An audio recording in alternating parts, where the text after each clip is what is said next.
7절에서 13절의 말씀입니다. 요한계시록 3장 7절에서 13절의 말씀인데요. 우리 한 절씩 번갈아 가면서 교독하도록 하겠습니다. 제가 7절 읽습니다. 빌라델비아 교회의 사자에게 편지하라. 거룩하고 진실하사 다윗의 열쇠를 가지시니 곧 열면 닫을 사람이 없고 닫으면 열 사람이 없는 그가 이르시되 어쩌다 내가 내 앞에 열린 문을 두었으되 능히 닫을 사람이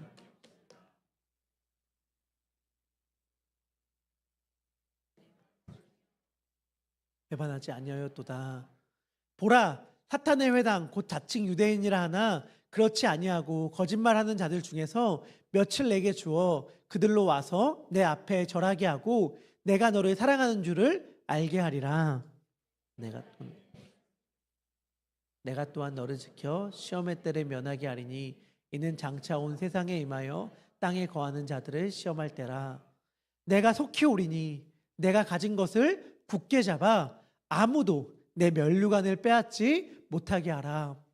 이기는 자는 내 하나님의 성전의 기둥이 되게 하리니 그가 결코 다시 나가지 아니하리라. 내가 내 하나님의 이름과 하나님의 성 곧 하늘에서 내 하나님께로부터 내려오는 새 예루살렘의 이름과 나의 새 이름을 그 위에 기록하리라. 함께합니다. 귀 있는 자는 성령이 교회들에게 하시는 말씀을 들을지어다. 아멘. 사랑하는 더베델의 성도님들, 한 주 동안 여러분들은 살아있는 자로 살아가셨습니까? 아니면 죽어있는 자로 살아가셨습니까? 하나님 앞에서 생명의 향기를 내는 살아 숨쉬는 자였습니까? 아니면 사망의 향기, 시체의 냄새가 나는 죽어있는 자였습니까? 하나님 앞에서 살아있는 자로 살아간다는 것은 거룩하게 구별된 흰 옷을 입고 나팔을 불며 죽어있는 자를 깨우는 삶입니다. 그게 뭘까요? 흰 옷을 입는다는 것은 구별된다는 거죠. 세상 사람들이라면 다 이렇게 행동해 라고 생각할 때에 그렇게 행동하지 않고 예수님이 원하시는 방식대로 살아감으로 주위에 있는 가족들과 이웃들을 놀라게 하는 삶. 너 어떻게 이런 결정을 내릴 수 있었어? 어떻게 이렇게 선택할 수 있었어? 라고 말할 때 나 예수님 믿잖아, 나 하나님 믿잖아 라고 이야기하는 것이 나팔을 부는 삶이에요. 그러한 사람이 진정으로 살아있는 사람이죠. 바라기는 지난 한 주 혹시라도 세상과 똑같이 살아감으로 잠든 삶, 그저 흘려보내는 인생을 살았다면 이번 한 주는 정말 하나님 앞에서 심장이 펄떡펄떡 살아 숨쉬는 삶, 정말 생명의 냄새와 향기를 품어내는, 그래서 다른 사람을 살리는 한 주를 살아내기를 주님의 이름으로 축복합니다. 지난주에는 제가 식스센스 영화 이야기를 통해서 설교를 시작하였는데 오늘은 또 다른 이야기를 하려고 합니다. 아마 이 영화를 이야기하는 순간 우리의 세대가 쫙 갈릴 것 같아요. 그리고 제가 확신하는데 어떤 세대, 이전 세대는 이걸 안 보신 분이 없을 거예요. 안 보신 분 아무도 없을 겁니다. 그런데 어느 세대 이후로는 이거를 보신 분이 없을 거예요. 제가 확신합니다. 제 말이 맞는지 틀리는지 한번 생각하시면 좋겠는데, 무슨 영화냐? 바로 러브 스토리라는 영화예요. 이 영화 안 보신 분 없으시죠? 교수님 보셨죠? 이거 사실 안 보신 분이 없잖아요, 사실은. 이 영화 근데 언제 영화인지 아세요? 언제 영화? 이 영화가 글쎄 1970년이더라고요. 70년대도 아니고 70년. 이 러브스토리라는 영화 사실 안 보는 분이 아무도 없을 텐데 젊은 분들은 저게 무슨 영화야 싶을 거예요. 아마 전혀 처음 보는 분들 되게 많을 텐데 이 영화의 명대사, 이 영화를 보신 분들은 다 알고 있는 명대사가 있죠. 그게 뭐죠? 사랑하는 사이에는 사랑한다면 미안하단 말을 하지 않는 거야. 이 말을 이 영화를 본 사람들은 다 기억하고 있고 마음에 담아뒀어요. 너무 감동적인 대사인데 요즘 젊은 세대는 조금도 이해하지 못하는 대사죠. 왜? 사랑하면 미안해야지.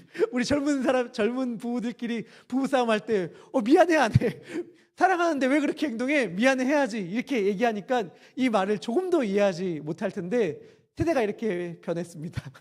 근데 이 영화의 내용, 이 대사 이해가 되잖아요. 사랑한다면 이해하니까, 어떤 상황과 형편들인지 다 아니까 굳이 미안해하지 않아도 된다고, 다 안다고. 사랑하는 사이에는 미안하단 말하지 않는 거라고. 이러한 영화가 대사가 영화에 나오거든요. 그런데 제가 어릴 적에 한 카툰 웹툰을 봤는데 이 영화의 대사를 똑 떼어서 패러디한 내용인데 그게 마음에 굉장히 깊숙이 오랫동안 남았어요. 그 만화의 장면이 뭐냐? 주인공의 친구가 연애하면서 너무 힘들어합니다. 주인공이 친구를 위로해 주는 거예요.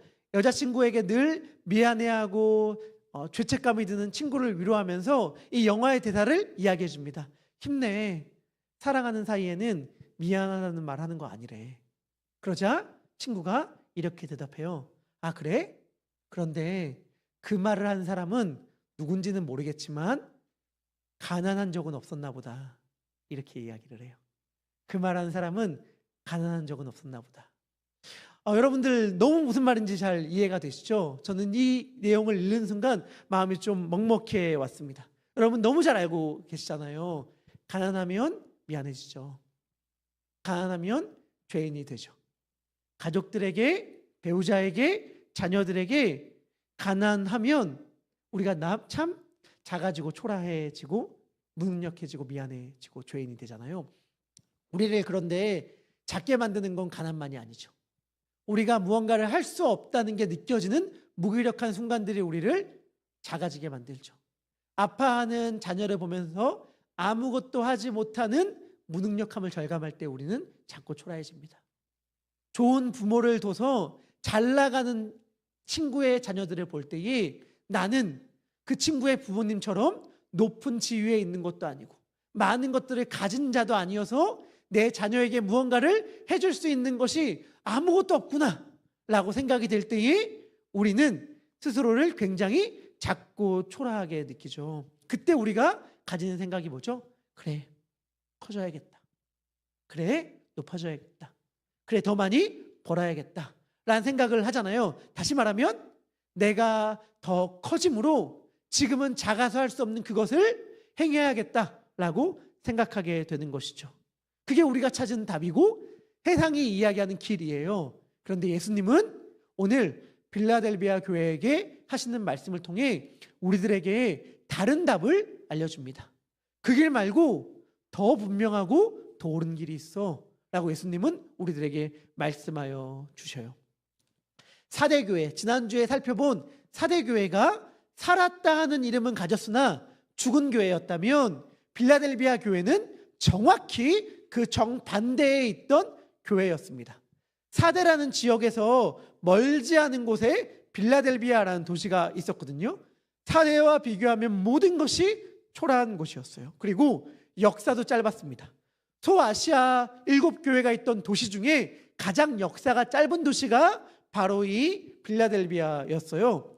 마치 사대교회가 세운 지 오래된 대형교회와 같았다면 빌라델비아 교회는 막 세워진 개척교회와 같은 곳이었습니다. 그런데 사대교회는 예수님으로부터 단 한마디의 칭찬도 받지 못하죠. 반대로 빌라델비아 교회는 예수님으로부터 단 한마디의 책망도 받지 않습니다. 예수님께 책망을 받지 않은 교회가 딱 두 곳 있는데 서머나 교회와 빌라델비아 교회예요. 하지만 성경 말씀을 읽어보면 알겠는데 빌라델비아 교회에 하시는 칭찬이 훨씬 더 길고 풍성하고 부유합니다. 그렇기 때문에 빌라델비아가 가장 큰 칭찬을 받은 교회다라고 말할 수 있는데 과연 역사도 짧고 가진 곳도 없었던 빌라델비아 교회는 어떻게 주님께 이러한 칭찬을 받을 수 있었는가? 우리 함께 생각해 보므로 오늘 우리의 인생이 주님 앞에 칭찬받는 인생이 되기를 소망합니다. 빌라델비아라는 이름의 뜻 들어보셨나요? 형제 사랑이라는 뜻이에요. 당시 옛날에 버가모를 다스리던 아탈루스 2세라는 왕이 자신의 형을 너무 좋아해서 형과의 우애가 너무 좋으니까 형을 기념하기 위한 도시를 세우고 그 도시에 형제사랑이란 이름의 빌라델비아라는 명칭을 붙였습니다. 우리 미국에도 필라델피아라는 도시가 있잖아요. 똑같은 이름의 뜻이거든요. 근데 여러분들 질문할게요. 필라델피아 가보신 분 있나요?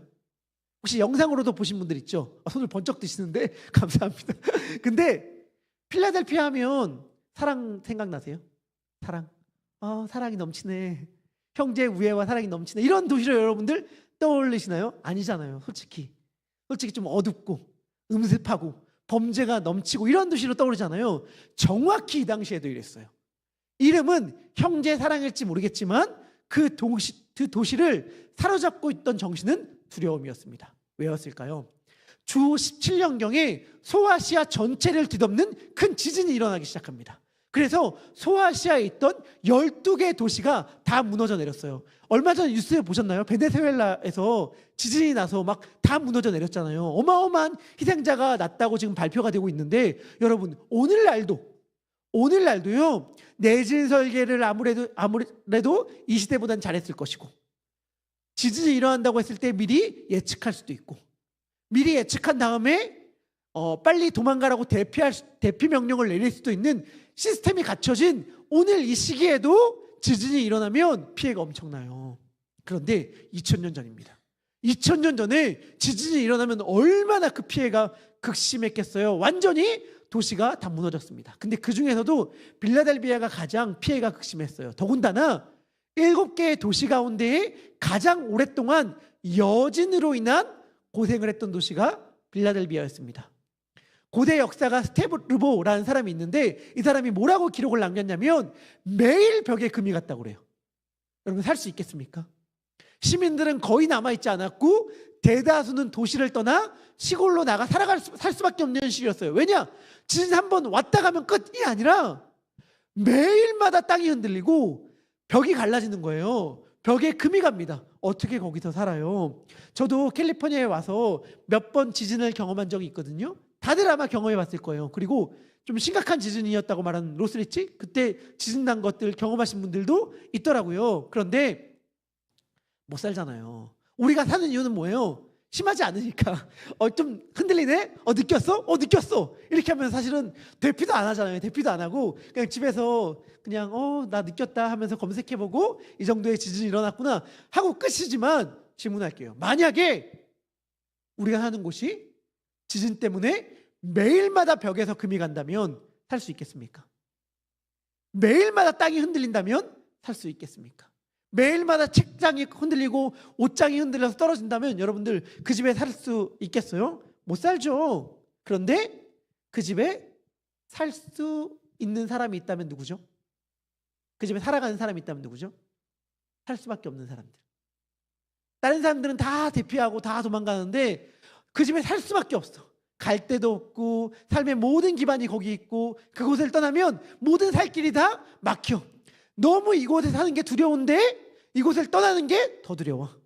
이곳을 떠나는 게 더 위험해 라고 하는 사람들이 거기서 살아갈 것 아니겠습니까? 그 지역에 사는 빌라델비아 사람들도 마찬가지였습니다. 떠날 수 있었다면 떠났을 거예요. 매일 밤 똑같은 생각을 했을 것입니다. 오늘 밤은 무사할까? 오늘 밤은 잘 넘어갈 수 있을까?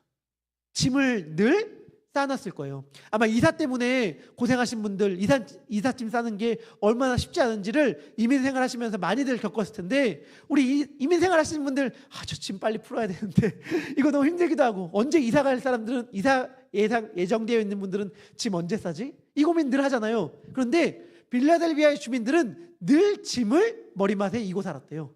왜냐하면 지진 나면 빨리 챙겨서 도망가야 되기 때문에. 삶이 참 피폐할 수밖에 없는 현실이죠. 그리고 그 도시 안에 빌라델비아 교회가 있었습니다. 빌라델비아 교회는 그래서 이중고를 겪고 있던 거예요. 왜냐하면 그 지리적으로 동네가 살기가 너무 위험하고 힘들기도 했고, 많이들 말씀 가운데 제가 이야기 드렸지만 사회적으로 그리스도인으로 살아간다는 게 너무 만만치가 않았어요. 지역 회당으로부터 출교를 당했고, 경제활동에 통로도 다 막혔고, 길드라는 곳에 속할 수가 없었기 때문에 취업도 쉽지 않았고 사업도 쉽지 않았습니다. 2중고, 3중고를 겪었던 것이 빌라델비아 교인들이었죠. 살아가는 땅도 흔들리고, 유대교처럼 종교적 보호망도 없고, 먹고 살 길도 막혀져 있던 사람들, 모든 문이 닫혀져 있는 것처럼 보이는 사람들 가운데에서 주님이 나타나시는 거죠. 어떻게 해요? 진실과 거룩의 이름으로. 예수님이 당시에 예수님 시대를 뭐라고 정의했는지는 지금까지 유효합니다. 예수님이 당시에 예수님의 시대를 뭐라고 정의했죠? 악하고 음란한 세대. 악하고 음란한 세대라고 자신의 세대를 꽝 정의하였고 그게 지금까지도 유효하잖아요. 그런데 이 시대의 특징은 그렇다라고 말한다면 예수님의 특징은 진실과 거룩함입니다. 사랑하는 성도님들, 거짓과 쾌락의 특징이 뭐죠? 거짓과 쾌락은 빠르다는 거죠. 거짓말은 적토마보다 빠릅니다. 거짓말은 얼마나 발이 빠른지 진실이 도무지 그 속도를 따라가지 못하는 것 같아. 거짓말은 정신없이 막 내달리잖아요. 그래서 이 사람에게로 갔다가 저 사람에게로 갔다가 저 사람에게로 갔다가 잘못된 헛소문이고 뜬 소문인데 벌써 한 바퀴를 돌고 여러 개를 막 돌고 있어요. 거짓말의 특징은 정신없이 내달린다는 것입니다. 그래서 우린 답답해해요. 진실은 왜 이렇게 느린 거야? 그런데 여러분, 진실의 특징은 뭐죠? 느린 게 아니에요. 진실의 특징은 요동치지 않는 것입니다. 진실은 흔들리지 않는 거예요. 그래서 느려 보일지 모르지만 아니요, 느린 게 아니라 그 자리를 굳건하게 지키고 있는 것입니다. 거짓은 정신없이 요동치나 거룩하고 진리 되신 예수님은 흔들리지 않고 그 자리에 계십니다. 거룩하고 진실되다 라는 호칭은 이사야서에서 하나님께서 자기 자신을 나타내시는 데 설명한 용어인데 예수님이 그 말을 딱 가지고 와서 빌라델비아 교인들에게 자신을 설명하는 거죠. 나는 하나님이야. 너희들은 매일마다 너희들의 땅이 흔들리는 것을 경험하고 느끼며 살아가고 있을지 모르겠지만 너희들이 붙잡고 기도하고 있는 나는 흔들리지 않는 존재다. 흔들리지 않는 하나님이다 라고 하시면서 하나님께서 자기 자신을 나타내십니다. 그리고 또 예수님께서 자신을 어떻게 설명하시는가? 나는 다윗의 열쇠를 가졌다라고 이야기합니다. 이 역시 이사야서 22장에 나오는데 그 배경이 이래요. 여러분, 구약시대의 열쇠를 오늘날의 열쇠로 착각하면 안 됩니다. 여러분들 열쇠 쓰세요? 번호키 말고 열쇠 쓰시는 분들 있죠? 제가 미국 와서 미국 사람의 특징 제가 발견한 열쇠를 주렁주렁 달고 다닙니다. 한국에선 그런 적이 없는데 미국 사람들은 열쇠를 뭐 이렇게 많이 들고 다니는지. 그런데 오늘날 열쇠의 특징은 뭐냐면 복사도 가능하고 작고 가볍다는 거잖아요. 근데 여러분, 그게 과학기술이 발달해서 그렇지 우리 교회만 봐도 저 큰 문을 잠그는데 열쇠가 너무 작아. 왜요? 조그만한 부분만 돌아가면 락이 딱 되니까. 근데 여러분, 예수님 당시의 문을 생각해 보세요. 그 큰 문을 잠그는데 과학기술이 그렇게 발달되어 있지 않아요. 다시 말하면 큰 문을 락하는 장치도 굉장히 커야 돼. 그렇지 않겠어요? 큰 문인데 잠그는 걸쇠는 이 정도만 하면 그 문을 어떻게 닫히게 버틸 수 있겠어요? 그러니까 잠그는 장치도 되게 큰데 잠그는 장치가 크면 열쇠도 크겠죠. 그래서 히스기야 구약시대에는 열쇠를 어깨에 짊어지고 다녔대요. 우리처럼 들고 다니고 허리에 차고 다니는 게 아니라 어마어마한 열쇠를 짊어지고 다니는 거예요. 그럼 뭐가 어떻게 돼요? 주목하게 되죠. 열쇠는 그 집안의 모든 권한을 쥐고 있다는 상징물이었습니다. 그래서 왕이 가장 신임하는 높은 지위에 있는 신하에게 자신의 왕궁의 열쇠를 딱 맡기면 그 신하는 나는 이제 왕궁의 모든 것을 책임지는 자다 라고 하는 자부심을 가지고 살아갈 수 있었고, 히스기야 시대에는 셈나라는 신하가 지금으로 따지면 대통령의 비서실장쯤 되는 자리에 올라서 그 열쇠를 쥐고 권력을 흔들고 있었어요. 그런데 문제가 있었습니다. 셈나라는 사람이 누구였는가? 당시에 국가가 아수르라는 대제국에 의해서 망할 위기에 처했는데 셈나는 그때 뭐하고 있었냐면 우리나라를 잘 지키고 보호하려고 애쓴 게 아니라 자신의 무덤을 깎고 있었어요. 자신이 죽으면 묻힐 무덤을 공사하는 데 정신이 없었습니다. 더 아름답게 만들고 있었어요. 여러분들 그거 아세요? 지금 이 땅을 살아가고 있는 수많은 사람들이 다 그 짓해요. 자신의 무덤 가꾸는 일을 하는 거예요. 왜요? 무덤을 가꾼다는 게 뭔데요? 이 땅이 전부입니다 라고 하는 신앙 고백이잖아요. 만약에 이 땅 위에 또 다른 세계가 있다 라는 걸 믿으면 어떻게 될까요? 그 세계에 합당한 사람이 되도록 자신의 영혼을 가꿀 것입니다. 그런데 죽어서도 이 땅밖에 없을 것 같아. 죽은 후에도 이 땅만 남을 것 같아. 그럼 어떻게 되는 거예요? 이 땅에서 삶만 생각하는 거예요. 심지어 죽은 후에도 이 땅에서만 생각해요. 그래서 자신의 무덤을 가꾸는 거죠. 지금 이 시대를 살아가는 수많은 사람들이 얼마나 많이 그렇습니까? 죽은 후에 자신의 영혼이 어디로 갈 것인지에 대해 생각하고 그것을 고민하면서 자신의 영혼을 가꾸기보다 죽은 후에도 이 땅만이 남아, 그래서 내 무덤 더 잘 만들어야 돼 라고 하면서 무덤을 깎는 인생이 얼마나 많은지. 템나가 정확히 그런 인생이었어요. 하나님께서는 그로부터 다윗의 열쇠를 빼앗으셔서 엘리야김에게 맡깁니다. 그러면서 엘리야김이라는 사람에게 이 열쇠를 맡길 때 하신 약속이 이사야 22장 22절인데요. 우리 함께 이 말씀 읽도록 하겠습니다. 읽겠습니다. 시작. 그의 어깨에 두리니 그가 열면 닫을 자가 없겠고 닫으면 열 자가 없으리라. 아멘. 이 엘리야김은 다윗 왕가의 사람이 아니었어요. 단지 다윗의 집 왕궁의 열쇠를 위임받은 자 청지기에 불과했어요. 그런데 요한이 그 내용을 가지고 와서 예수님을 설명합니다. 예수님은 누구시냐? 위임받은 자가 아니다, 주인이다. 예수님은 누구시냐? 이 세상의 모든 문들을 열 수 있는 마스터키를 가지신 마스터이다. 요한은 이렇게 설명하는 것입니다. 예수님은 마스터키를 가지고 모든 문을 열 수 있고 모든 문을 닫을 수 있는 분이세요. 예수님이 닫으면 그 어떠한 사람도 그 문을 열 수 없습니다. 예수님이 여시면 그 어떠한 사람도 닫을 수 없어요.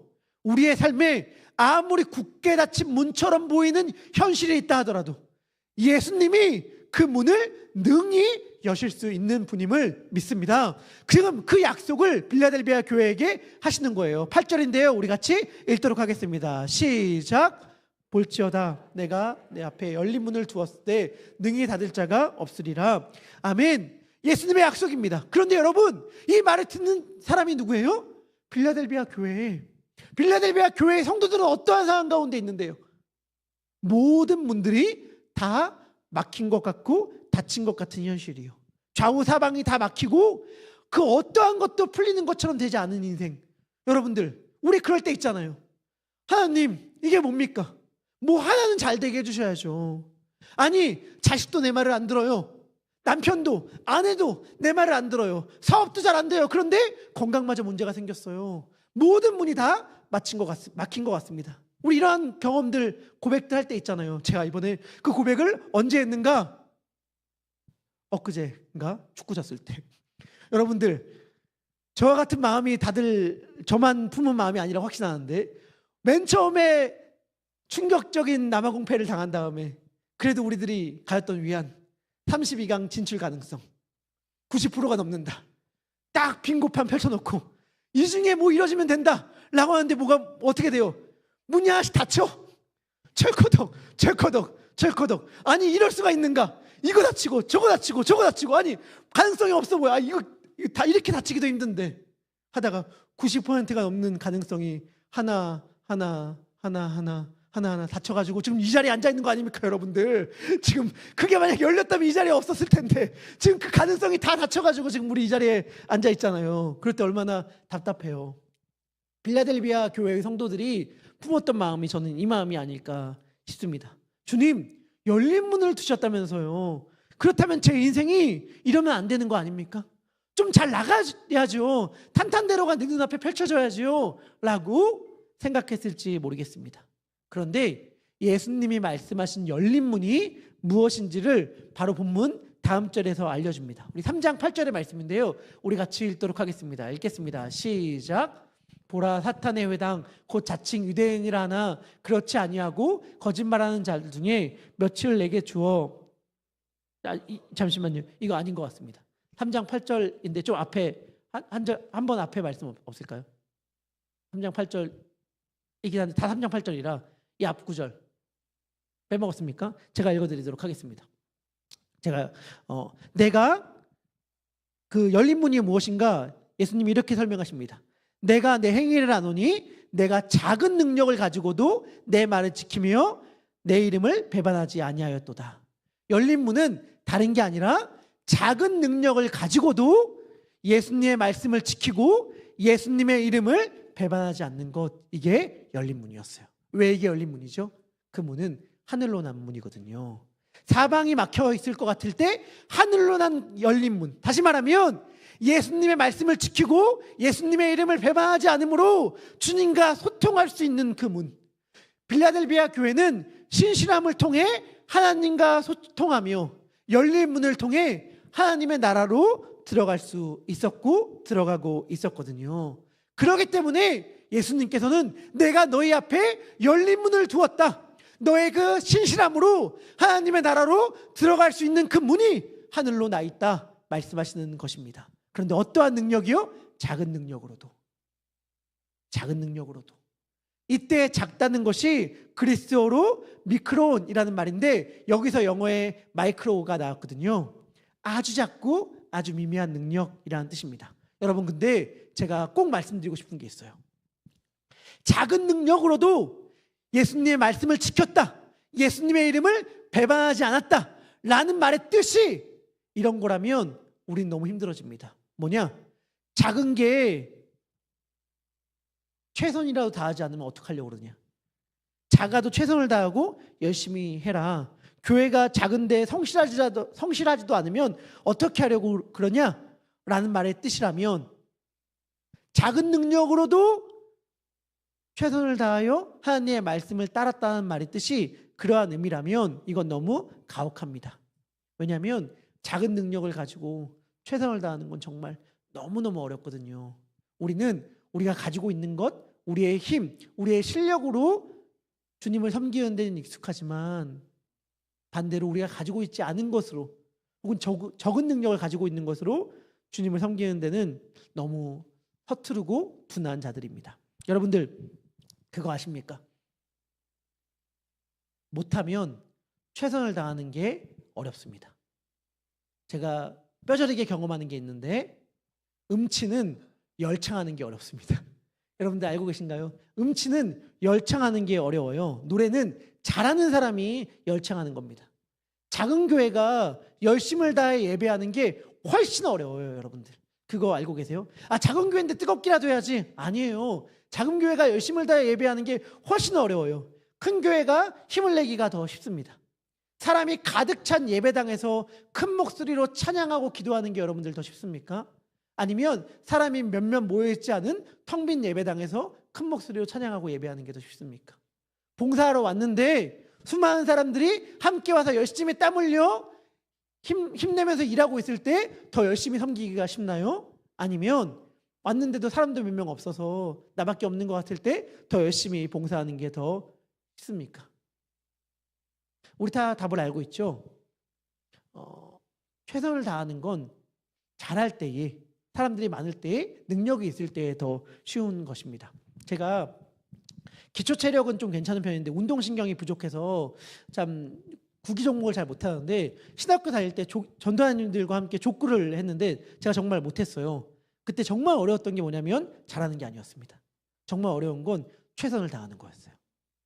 제가 전도사님들, 목사님들이니까 얼마나 사람들이 좋아요. 다 격려해주고 잘한다고 이야기해요. 그러니까 저도 미안하니까 잘 못하지만 열심히 하겠습니다, 최선을 다하겠습니다 하는데 너무 최선을 다하기 싫은 거야. 왜? 못하니까 최선을 다하는 게 너무 불가능할 정도로 어렵더라고요. 근데 신기한 건 뭐냐면 잘하는 사람들은 최선을 다해요. 잘하니까 재미있고 재미있으니까 더 열심히 하고 열심히 하니까 더 잘하게 되는 선순환이 있는데 저는 그 반대였던 거죠. 못하니까 재미없고 재미없으니까 대충 하고 대충 하니까 더 못하게 되고 이 악순환이 반복되는 건데 이거 너무나도 우리 잘 알잖아요. 또 축구 볼 때 여러분들 다 알아. 뭘 다 알아요? 우리나라 선수들 열심히 안 떴겠습니까? 최선을 다해 달리지 않았겠어요? 근데 TV로 볼 때 최선을 안 다하는 것 같아. 열심히 안 뛰는 것 같아. 여러분들 그게 그거예요. 잘하면 최선을 다하기 쉽고 최선을 다하는 것처럼 보여요. 못하면 뭘 해야 될지도 모르고 어떻게 해야 될지도 모르니까 최선을 다하는 게 더 어려운 거예요. 만약에 예수님께서 말씀하시는 게 너 능력이 부족해도 열심을 다해, 작아도 최선을 다해 라고 말하는 것이라면 우리는 막막해질 수밖에 없습니다.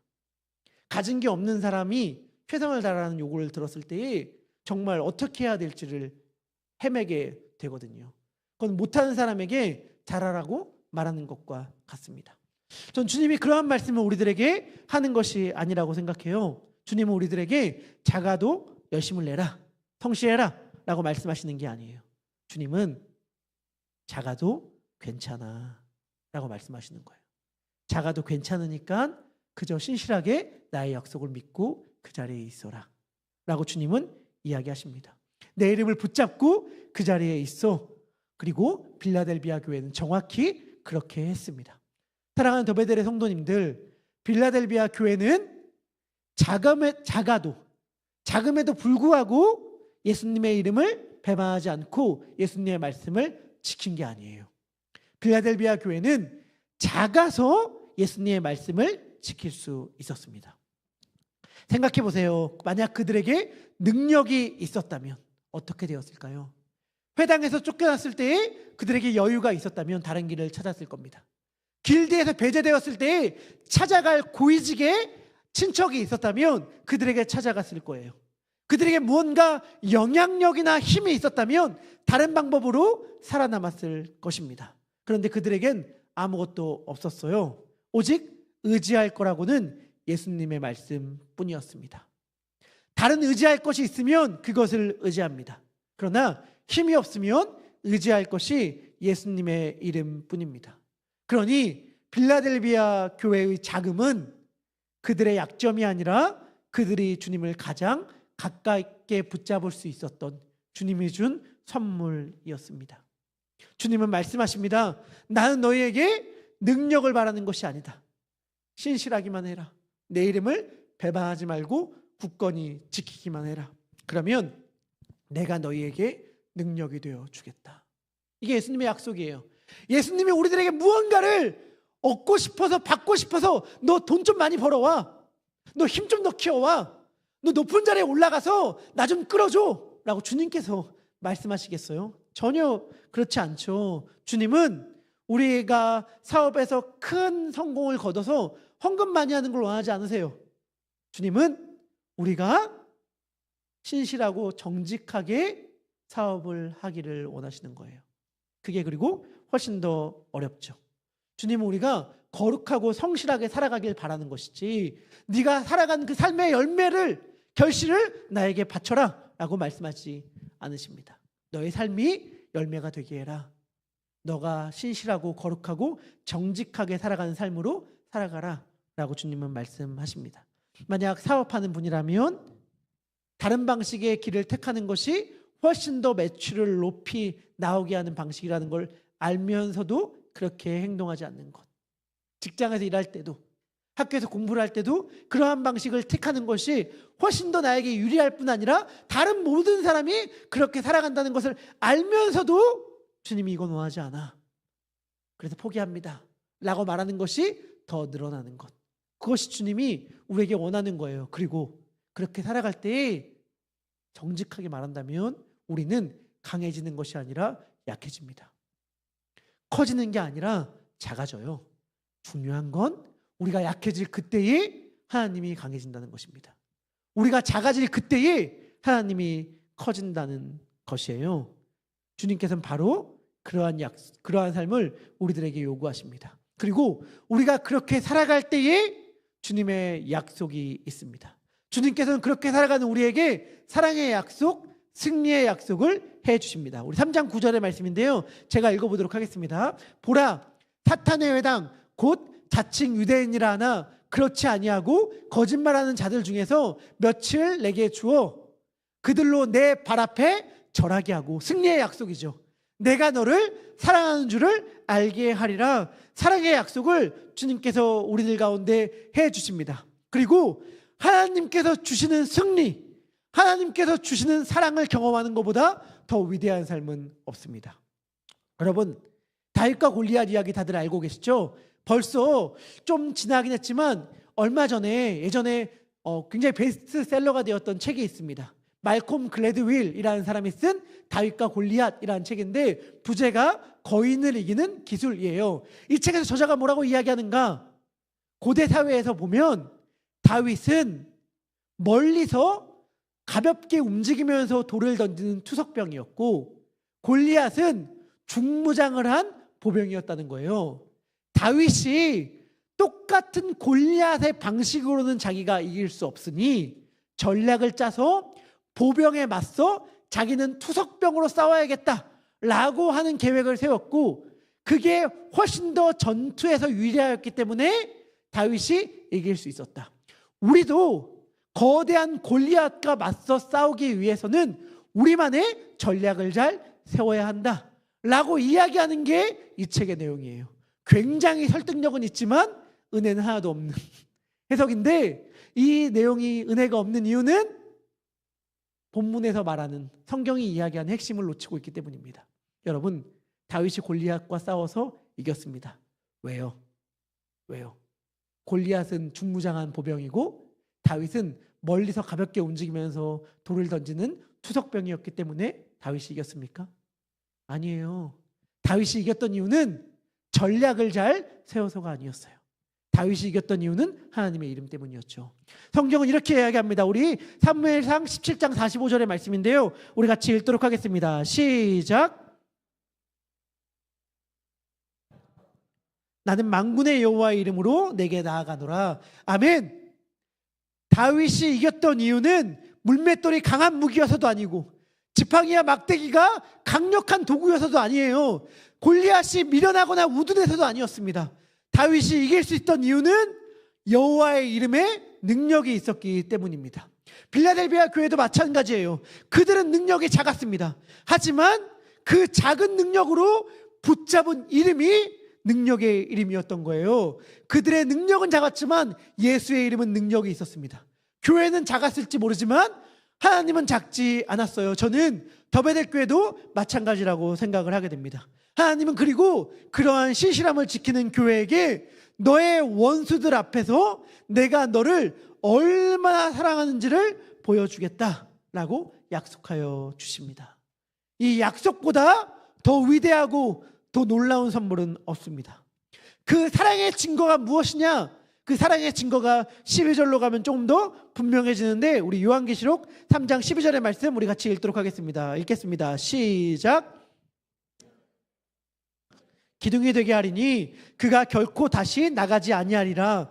내가 하나님의 이름과 하나님의 성 곧 하늘에서 내 하나님께로부터 내려오는 새 예루살렘의 이름을 나의 새 이름과 그 위에 기록하리라. 아멘. 평생 도망쳤다가 돌아오기를 반복했던 사람들에게 주님은 다시 도망칠 필요 없는 기둥으로 삼아주겠다고 약속하여 주십니다. 그리고 그 기둥에 이름을 새겨주겠다고 이야기하세요. 세 가지 이름입니다. 하나님의 이름, 새 예루살렘의 이름, 예수님의 새 이름을 새겨주겠다 약속하여 주세요. 그런데 왜 예루살렘이 아니라 새 예루살렘의 이름일까요? 왜 예수님의 이름이 아니라 예수님의 새 이름일까요? 이사야서 62장을 보면 여호와께서 회복된 이스라엘 백성들을 새 이름으로 부르십니다. 옛 이름을 가진 자는 버림받았을지 모르겠지만 하나님께서 회복시키고 난 자에게 완전히 새로운 이름을 주어 완전히 새로운 존재가 되게 하겠다 말씀하여 주세요. 이것은 구약에 내내 나오는 말씀이죠. 아브라함에게도 새로운 이름을 주시고 사라에게도 새 이름을 주시고 이스라엘에게도 새 이름을 주시고 호세아를 통해서 새 이름을 주심으로 내가 너를 새로운 존재로 만들어주겠다라고 말씀하여 주시는 거예요. 우리들에게도 마찬가지입니다. 빌라델비아 교회에게 이 이야기는 뜬구름 잡는 이야기가 아니라 완전히 실제적인 이야기였습니다. 왜냐하면 그 도시가 대지진으로 인해 무너진 다음에 로마 황제의 재정지원으로 다시 재건이 됐거든요. 그 사실이 너무 감사해서 그 도시에 새로운 이름, 황제의 은혜를 감사한다는 새로운 이름을 붙였습니다. 이게 새 이름이라고 그들이 이해하는 거였어요. 그들에게 이름이 바뀐다는 것은 무너졌다가 완전히 새롭게 되었다는 증거였습니다. 예수님은 빌라델비아 교회에게 말씀하시는 거죠. 너희가 내 이름을 모른다고 하지 않았기 때문에 내가 내 이름을 너에게 준다. 너희가 내 이름을 붙잡았기 때문에 내가 너희에게 새로운 이름을 줄 것이다. 주님은 말씀하여 주십니다. 말씀을 마무리합니다. 오늘 이 말씀을 듣는 분들 가운데에 자기들이 너무 작고 초라하다고 느껴지는 분들이 계실 줄 압니다. 신앙생활을 열심히 하고 싶은데 힘이 없다고 생각되어지거나 매주 흔들린다고 매주 땅밑이 요동친다고 생각되는 분들이 계실 거예요. 그리고 견디는 것조차 버겁다고, 그냥 이 땅을 걸어가는 것조차 힘들다고 생각하는 분들이 있을 것입니다. 배를 오래 타면 육지에 내린 후에 배멀미한다고 하잖아요. 나의 삶의 고난이 너무 심해서 그냥 일상을 살아가는 것 같은데도 마치 멀미하는 것처럼 느껴지시는 분들이 있을 수 있습니다. 빌라델비아 교회가 그러하였습니다. 그런데 예수님은 그 교회에게 말씀하여 주세요. 약하다는 것, 흔들린다는 것, 그것은 실패의 증거가 아니다. 그건 어쩌면 우리가 예수님을 가장 가까이에서 붙잡고 있다는 증거다. 왜? 사람들이 말하는 다 속는 것들인데 힘있어 보이는 거짓된 것을 붙잡고 있다면 흔들리지 않는다고 생각하며 살아갈 터이니까. 근데 우리가 볼 때 너무 작고 연약한 것 같아서 흔들리는 것처럼 보이는 예수님의 이름, 그 이름을 붙잡고 있기 때문에 요동치는 것 같은 거예요. 흔들리는 것 같은 거예요. 이 땅에서 아무런 의미가 없는 것처럼 보이는 거예요. 하지만 깨닫게 될 것입니다. 그것이 진짜로 굳건한 반석이라는 사실을 말이죠. 지금 사랑하는 성도님들 삶 가운데에 흔들리십니까? 지금 여러분들은 예수님의 이름을 붙잡고 계신 것입니다. 그리고 예수님은 결코 그 작은 신실함을 잊지 않으십니다. 여러분이 그 이름을 붙잡았기 때문에 그 이름이 여러분들에게 새겨질 것입니다. 여러분들이 그 말씀을 지켰기 때문에 그 말씀이 여러분들을 지켜줄 것입니다. 흔들리는 자리에서 흔들리지 않는 이름으로 함께 하실 것입니다.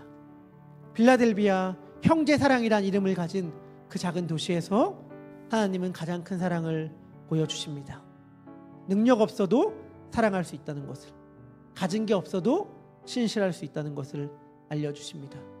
오늘 더베델 교회도 가진 게 없고 능력이 없어 보일지 모르겠지만 그 예수님의 이름을 굳건히 붙잡는 교회가 되길 소망합니다. 그리고 우리 모두의 삶도 그렇게 되길 소망합니다. 우리 그러한 믿음을 담아서 함께 찬양하도록 하겠습니다.